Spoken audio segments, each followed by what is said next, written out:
Hello and welcome to an F1 2022 video, probably the last one as the new one is coming out, which I'm not gonna get. And this is my 5th season on F122 on my team career, and I'm chasing 3 trophies for the Platinum, two of which I could have already, but it's the Constructors title that I've really been struggling to get. So I should get the last 3 this season, and especially that Constructors one. I was racing with the Ralph Bushong since the very first season because, well, he was the cheapest driver. And he's been improving over the seasons, got a bit more points on season 4, but still quite far away from being helpful enough for us to win the Constructors. I've got the best car, and even with the best car from at least the second part, in fact at least half a season on season 4, he still could only fight for like 7th place, and he got 5th place. So I got rid of him at the end of season 4 and bought Fernando Alonso, which was probably my last chance to getting him anyway. And you can see his 100 rating, just because he gets the additionals there. You can see the +8, 15 and 12, which is actually more than that. He's +15 everywhere, but he doesn't need it because he's already 92, maximum is 100, so obviously you can only have 8. So yeah, he goes straight to 100, which is technically the best driver on the field, but it doesn't really work like that. Well, it kind of sort of does on the first race, but as I found out later in the season, it's not the case. But most things upgraded, at least the important stuff. This one is one of the trophies that I'm missing, so by upgrading the pit equipment, once the upgrade is finished, I will get the trophy. And marketing stuff, I mean, most of the chassis, aerodynamics, powertrain and durability, I've got what I really needed, and since the car is fully upgraded, I'm not too bothered on that. But we'll upgrade the team acclaim, which is helpful, especially now we've got a new driver. And the higher the team acclaim is, the more money you get from the sponsors as well. So that's pretty good. The activities, again, it doesn't matter because we've got everything upgraded, so the morale doesn't count for anything as far as I can tell. And then we'll advance to the first race. There is one thing not upgraded on the car, it's on a powertrain section, and that's because I think it's bugged. It's one of the turbo upgrades, it's just unavailable. It's been unavailable for 5 seasons. So I think that is just broken. And there we go, to the first race of the season. And whatever happens during the season, we should get the Constructors title. But really wanted to see how the first race would go. Obviously, I tried to go into practice for at least a few laps before I do qualifying and race, because I tend to play like 2 or 3 days a week at the most, and do lose practice in between. So after 5 laps, just retire a session. I don't even bother skipping time or whatever. This is the fastest way to get out the session, unless you wanna. I think you can skip to the next practice section, but he goes straight into it if you skip into a session, so it's better to actually leave. As we can see here, Fernando Alonso already making far more of a difference than Ralph Bushong, so he's the fastest. He's on a soft tyre, he's 7 tenths faster than us, well, nearly 8 tenths really, but we're on a medium tyre, and again, this is just practice to get used to the track. 5 laps on the race strategy program, I think it was. It's always the one that I tend to do. Sometimes I do some of the others as well, but since I don't need them, if I feel comfortable after those 5 laps, sometimes even less, if I feel happy, then I do it. So here we can see the previous seasons. Season 1, I was on 32 difficulty, so I mean, I won everything, even on Monaco, well, nearly everything. On Monaco, I finished 2nd, which even then, that 32 difficulty was lucky. Most of the time, I don't even add Monaco. Season 2, I started to increase difficulty, and I did struggle a lot on some races, and some other races I just feel more comfortable at, so I did better, but I was still on a high 30s. Season 3 was high 30s and 40 difficulty, I think. And season 4 was from 40 difficulty to finishing at 55. Those last races of the season, I don't know, I just feel quite comfortable on those tracks, so I tend to always do good, even though it's high difficulty. And season 5 we're starting at 55 difficulty, and should be enough. I don't have to win every race, obviously. I don't even have to finish in the podium every race, but between me and Alonso getting points, it should just be enough to get the constructors. That's what I'm aiming for. Then we skip straight to qualifying, which I use the one-shot format. I think that's what most people use anyway, just anything else is time consuming. And here we got the trophy equipped, so the program has finished upgrading. We also get a ton of acclaim bonus here, and this is because the previous driver was 16 acclaim, so I was only like on 25 or something acclaim together. But with Alonso being 19, we do get a much higher team acclaim, so we get that huge chunk right there, taking us to 27 team acclaim. It doesn't really matter after 25. You need 25 for the fourth sponsor. Anything after that is just a bit of money extra that you need. Yeah, it's really pointless at that point. Pointless at that point? Yeah. And here we are getting all excited for the first race and making sure our weight is good before the race. I assume that's what's going on. Though being a woman in the game, I'm not sure she likes getting weighed before and after the race. Maybe that's why we don't have many female drivers in Formula 1. Anywho, we don't have even any at the moment, do we, as reserve drivers? I don't think. Qualifying lap, they're never particularly well. It's not a terrible start. Alonso behind us, so that's good. Screw up this one quite badly. I mean, we don't lose a lot of speed, but we definitely lost time. And through here, just barely staying ahead of one of the McLarens. Managed to get away from that corner without spinning and losing time, so that was good. This one is always tricky, and I screwed it up. And now we're pretty much on par with whoever has got the fastest at the time here. We're on level with them because we can't see the ghost ahead of us or behind us. So it must be very, very close. Don't particularly do a good job around there. There's nothing new there. Go a little off the track to start and at the end, on the entry and exit. And we did still, well, I mean, by cutting corners a little bit and extending the track, we do gain a bit of time. But it's good to know that Alonso, our teammate, is the second fastest. And he is catching up to us, but the line, we get to the line before he can actually get pole position. Pole position for the first race of the season, which did happen a few times later on throughout the season, but not an awful lot. The start of the season was definitely promising, but things didn't go... Things did go well, but pretty rough. It was a pretty tough season. I didn't record any of the other races, just this first race. I was considering streaming the whole season, and then I was like, no, if I'm streaming I can't focus, I'll drive even much worse.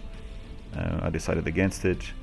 And recording, I didn't really know what to do with the videos, as you'll probably notice on this one. I didn't really know how to format the video. So it's just, you know, whatever it is. Hopefully it's still somewhat fun to watch. And yes, we are in Sakir, Bahrain. It's been the first race of the season for quite a while now. Maybe they should change that, but I suppose money talks, and yeah, and they pay well. That's why we're there every year. But it is what it is. Don't have anything particular against the race. So we're Cox, you know. Our short name is Cox. You didn't have a lot of options in the game, so I thought that was quite an interesting choice. Perez quite the way down there, but it's been like that for the past couple of seasons. We're into those tense few minutes before the first race then. Everyone's a little bit nervous about reliability. They haven't been running in the hot. George Russell's got Norris for long durations. as his teammate. No one has to deal with any nasty surprises. On season 3, so at the end of season 3, Hamilton retired and then Norris moved to Mercedes. I guess even in a game they're sticking with the British. Fair enough. We just take a bit of fuel. I did actually leave way more fuel than I need on that one. But I'm not too bothered. The race starts are always bad. 95% of my race starts are bad, like really bad. So no, I wasn't surprised to the spaces there. Here we do a little bit of a last stroll on Alonso, a little bit of a touch. I've got reduced damage, but even then I was amazed that I didn't get any yellow damage on the front wing. I was really surprised. And here, because they were fighting, they lost a lot of time, which allowed me to catch up right away. Then I screw up here, too early on the throttle, and nearly lose it. Another touch there with Albon. That was really naughty of me. I should not have got that touch. It was like stupid silly. But does that make sense? Yeah, I'm sure it does. Now the thing here is try to get into a rhythm. As I see the cars getting away from me, I'm just like, okay, just try to concentrate, because I knew I start making mistakes like this. I need to get into a rhythm as soon as to stop myself from losing my positions. And here, yeah, good try, but yeah, so gotta let him pass before we get a penalty. Gasly doing quite well here. There was a couple of races early on in the season where Gasly was up there, but then Alpine just did not develop the car and he fell back towards the end of the season. He protects the inside here, but we still go on the inside. We do go too far deep. He tries to get the cut back on us, but it's all good, it's all good. We go behind for the slipstream and try to take him back on the first corner, though we are about to get mugged from the rear. Kind of mess up a little bit. He's a little friendly towards us, leaves us more than enough space. I was worried about getting on the throttle though and spinning the car, so might as well just let him go and try again. Try again later. Then we just fly past there. Carried a bit too much speed into the corner, but we didn't leave them space to overtake on the way out. And I'll just try to settle into a rhythm and catch up to Albon if possible. This corner is always a little tricky. It's a little better, not perfect, but fine. It's just what we need to settle down. And unfortunately I was losing time to Albon rather than gaining. Sort of shaking away Gasly, but then certain sections of the track I would lose time, like this here. I did it a little slow on the exit, which compromised my speed. Never really. I do like this corner here, very much like this corner, but for most of this race I was not taking a good line. I was losing a bit of speed on that. If you take a wider line, carry more speed, and you get your more speed on the straight. DRS is on, but you know we're too far away from anybody to use it. But we gotta be careful from behind now, though, because they can use DRS on us. And literally, Gasly just caught up everything that I gained on the previous lap, and then some. Mess up this corner again. Hardly a surprise. Too slow on this one, which does catch me every now and then. And this corner is, if you're not paying attention, it's so easy to spin on the corner. It does depend on what settings you've got, obviously, in terms of traction control, the heating, having the carcass on or not, and many things do make a bit of a difference. I've got traction control on medium. That's how I like to play, really, and a lot of other things switched on. I use ABS. I can't. It's impossible for me to drive without having ABS with the controller.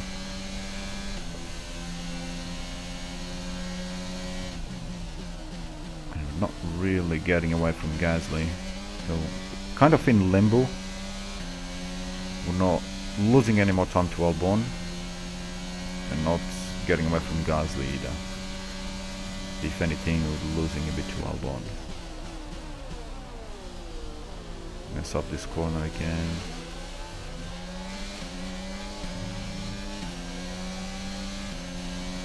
And we get Gasly closing up to us.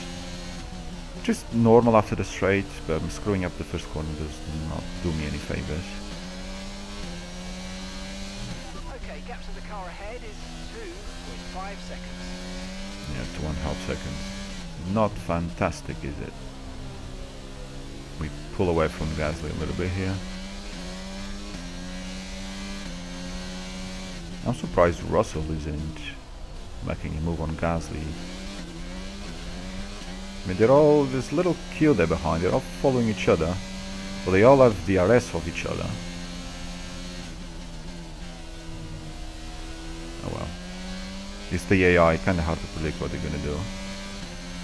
I can't even predict what I'm gonna do, because one time I do one corner one way, and next lap I do it completely differently.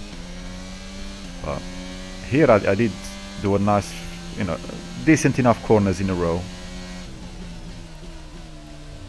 And got to well over a second ahead of Gasly, and within 2 seconds of Albon, doing personal best sectors and an overall best sector, which gave me the fastest lap.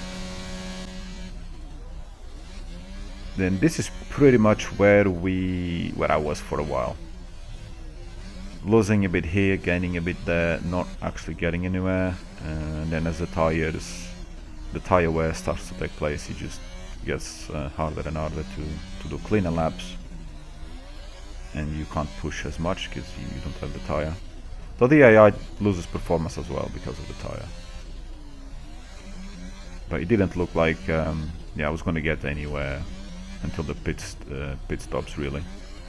I could not gain enough, and when I did gain, I would make a couple of small mistakes, couple of bad lines around corners, and I would lose the time again. So here we go onto lap 7, and Albon pits, so it's my chance to try and jump him. And as we're going to pit this lap, I always try to focus a little bit more on these laps, because you can easily jump an opponent or lose out at the pit stop. So if you do a good in lap when you're that close to an opponent, it's a very good chance that you're going to jump them when you pit, or by the time you come out of your pit stop. So trying to keep it tight here. Obviously the tires at over 30%. Not terrible, but not great either. You really have to be careful at this point, because it's so much easier to spin the car, like corners like this one for example, and this following one is much harder to brake, got less grip, so it's a lot easier to make mistakes. That's another reason that you also need to concentrate a bit more on these laps. There's a reason why you gotta pit, is the time that the tires need to be replaced. Here I could have gone a bit wider and maintained a bit more speed, but it wasn't too bad really. Here I was quite happy with this. Again, not me and the Apex aren't the best of friends. We aren't that close. I try, but I swear it just gets away from me. That was a pretty good in lap. I was very happy with that. And straight into the pit. It's a bit weird that Alonso is only going to pit going on to lap 9. Not going to have much tires left at that point. I mean, we're already gaining time on Alonso. So try to press X within a second, so you get the optimal turn in. So you always get a good pit stop. In rare occasions your pit crew might screw up, but we just fully upgraded our pit crew, so it's unlikely that they're going to make a mistake. I only had some mistakes like on the first season, second season I think. After that I don't recall having any issues at the pit stop. I may have had some, obviously that's a lot of races, but I don't remember anything specific. Here being careful, because your tires are obviously not up to temperature. I just try to keep an eye on it until I see them go beautiful green, and then I get rid of the graphic. But here you being an extra careful. So again, in lap, out lap, different reasons, but you have to be careful. And now we're going to a beautiful green just before this corner, which is very useful because you really want the grip here. Beautiful corner, probably the best I've done throughout the whole race. And now we're good to go. We gotta focus and just keep going at it and see where we are once everybody pits. Got 6 laps to go, and we can pretty much push with these tires all the way without having to worry too much. And that is what I was planning on doing.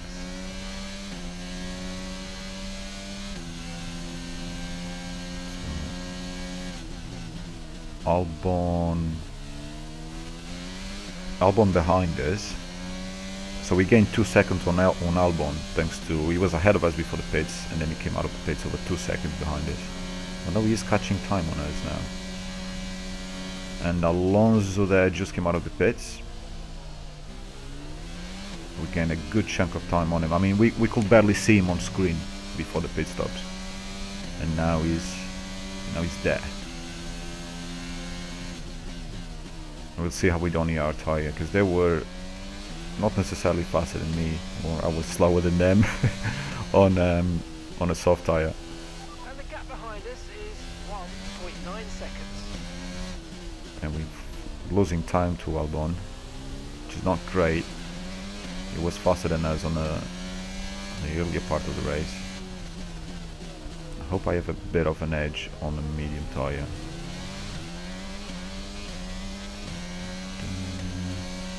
1 second behind Alonso, nearly on DRS. Nearly win DRS. Oh, this is not great. It's good to use the curb there, but not that far. So I try to avoid the curbs altogether. It means I'm slower, but if I start using the curbs, it's also more likely to screw it up. And with the controller, I really struggle to go over curbs.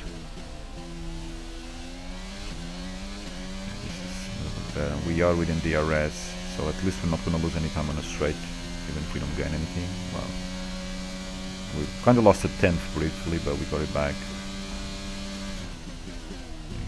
Way too far back to try anything. But this is good. Gaining time on Albon.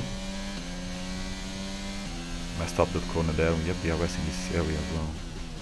Sometimes I forget which areas we got DRS on. We are gaining time on Alonso.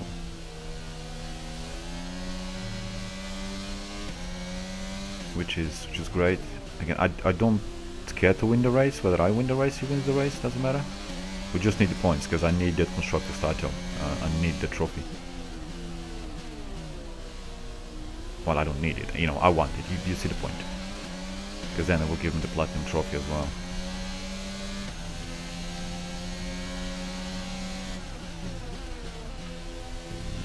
Let's not crash into him will be a good start to win the constructor's title. Here, probably wide, just not to risk touching him. The AI breaks a lot in certain areas for no reason. Then again, they're a lot faster than me in other areas. And here we are again within the DRS. Not getting enough time. It might.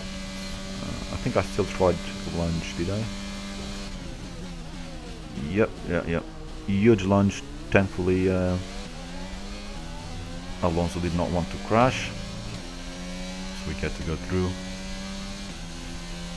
Doing these lunges at 50 plus difficulty, especially around the 53, 54 plus mark, can end up quite badly, because yeah, the AI is more aggressive, so they're not gonna move out the way like they do on a lower difficulties.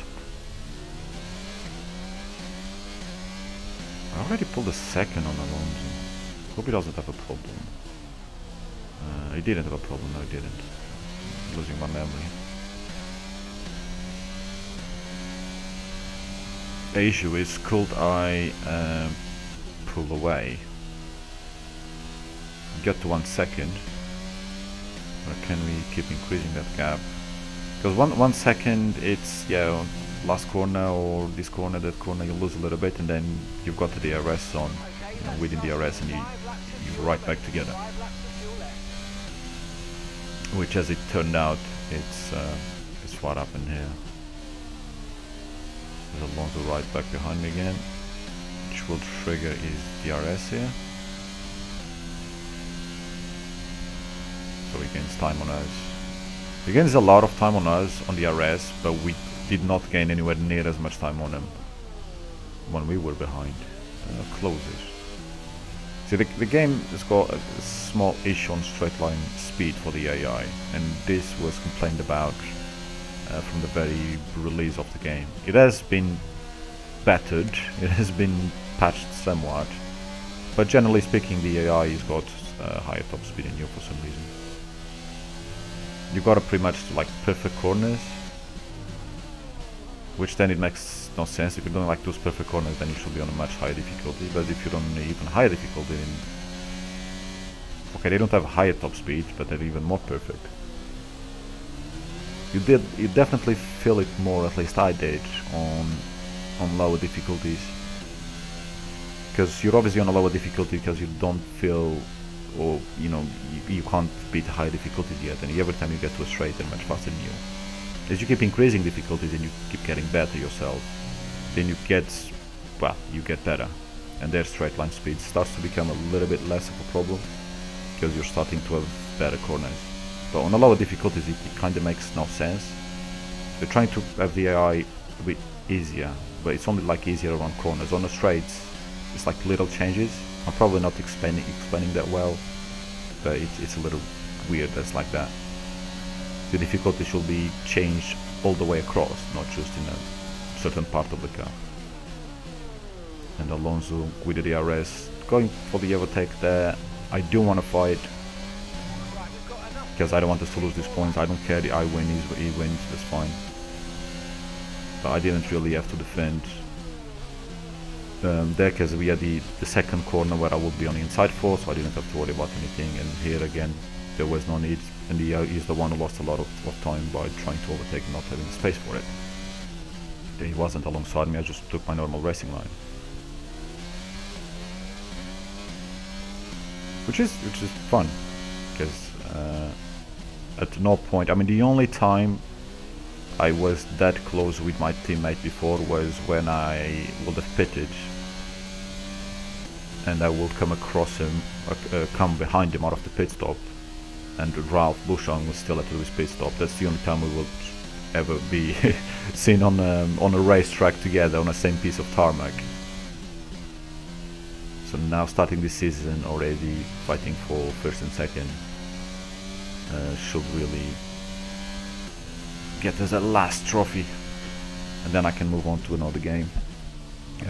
Not sure if I'll probably still play F1 every now and then, especially as I follow F1 for the most part. So you get that itch at the F1 weekend race. I'm like, yeah, I want to play a bit of F1. So you go and do a race, and then you're like, okay, enough. Move on to something else. Last corner kind of messed it up, but it is the last lap. We've got over 4 seconds advantage over Albon, and to be honest, Albon and Gasly, so McLaren and Alpine, they weren't going to be contenders for the season. The top cars at the beginning of the season, it was us, and then was Ferrari and I think Red Bull,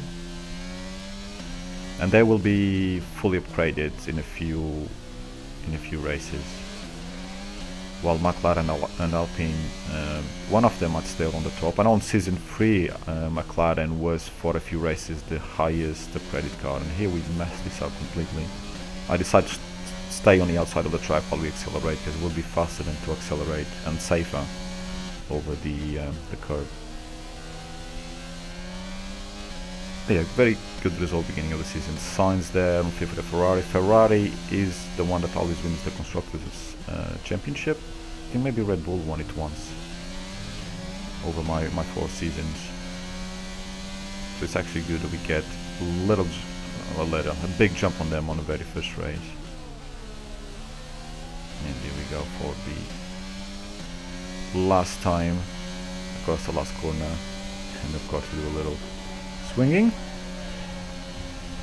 There goes Alonso, and awesome, great start to the season. What I really needed to go hunting for the trophy, which I did get later on. Alexander Albon gets driver of the day, which fair enough. We get to see our team that's always the same. I haven't changed any personnel, and even if I move outfits, if I had a different team, it's always the same characters. It only changes what they wear. Everything else is the same. Everyone is happy, and that's our little machine. Number one, I did pick number one as soon as I won the driver's title. I was like, yeah, I'll take number one. And we are going to the podium, the first of many podiums. I did have some races this season that I did not actually even finish in the points. I didn't have any DNF. Alonso got one DNF, but I got 2 or 3 races that I was well behind. Some tracks I really struggle. And 55 difficulty. It's a lot of orange on a podium there. Probably got more orange there than you see at the Dutch Grand Prix. And we got to see, I think I had 3 1-2s with Alonso. The following race, Saudi Arabia, Alonso won the race, and I finished second. And then after that was a bit crazy. I will do good, Alonso will do bad, Alonso will do good, I will do bad. We did have some that we finished in the points as well. So Leclerc didn't even finish in the points here, so it was really good start on Ferrari. But Ferrari were the ones that gave me a fight throughout the season. I went on to win the Constructors' Championship at the United States Grand Prix at Qatar, which was a wet race. I had 4 to 5 wet races on season 5. In fact, I haven't even finished season 5 because I haven't played since I won the title. That's 1.4 million a race, which is a lot of money. I only need money now pretty much to renew Alonso's contract, which I don't know if I'll keep to next season, assuming I do another season. I finished the game now, so I don't know if I can be bothered. But it's good money, and I closed some of the facilities. So the facilities that I didn't need, I ended up closing them, so that's less maintenance money that I was spending on. And that was, I can't remember how much, but somewhere around 200,000, 150 to 200,000 for each department. So it's a lot of money every week that I get. Resource points, don't need them for anything either. I don't know if there will be more major regulation changes later. So far I've seen nothing on this one. From season 4 to season 5 there weren't any changes. On season 3 to season 4 I lost half my car, basically, over 30 parts that I lost, because it was over 60 parts that needed changing, and I didn't have points for all of them.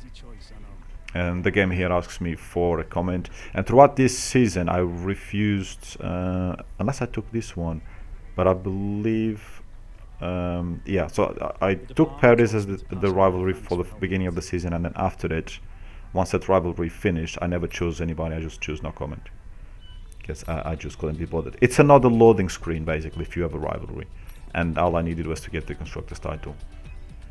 So thank you all for watching, and well, I'll see you next time, probably an ESO stream. That's probably all I'm going to be doing for the moment. Not too sure, but you know where to find me anyway, Discord and all that. Thank you all, and see you on the next one.